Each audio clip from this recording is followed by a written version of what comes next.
के भन्नुभयो यो चाहिँ? यो चाहिँ दुईमुखे दाना हो, दानाको बेर्ना हो। यो हामी यसरी रोप्दैछौँ नजिक ठाउँ त।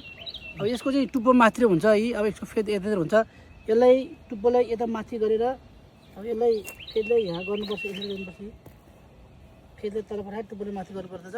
अनि एउटा उसमा बक्समा कतिवटा हाल्ने? दुईटा? यो राम्रो उम्रिनु जस्तो तपाईँहरू लाग्नुहुन्छ भने अब एउटै मात्रै हाले पनि हुन्छ, नत्र चाहिँ हामी प्रायः धेरै नर्सरी गर्दाखेरि फार्मिङ गर्दाखेरि चाहिँ हामी दुईवटा एउटै गर्छौँ। तर अब हामीलाई यो स्पेस कम भएको हुनाले हामीले यसलाई पछि दुईवटा सार्न सक्छौँ।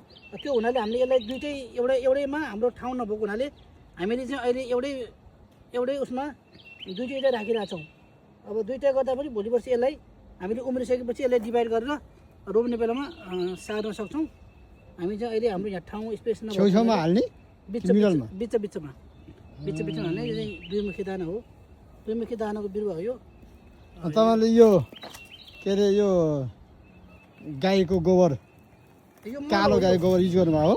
यो अर्ग्यानिक मल हो। यो हाम्रो यो होम डिपोबाट ल्याएर यो अर्ग्यानिक मल र माटो मिसाएर यसलाई बनाएर हामी यसले अब सिजन सुरु भयो। अब यसको अब रोप्ने चाहिँ यो बेला रोप्ने हो। यो आज वास्तवमा रोप्ने चाहिँ, तर हामी चाहिँ यो वर्ष चाहिँ हामी सुरुवाती वर्ष भएको हुनाले हामीले बेर्न भर्खर राख्दैछौँ। अब त्यो हुनाले अब हेरौँ, यो चाहिँ दुईमुखी बिरुवा हो।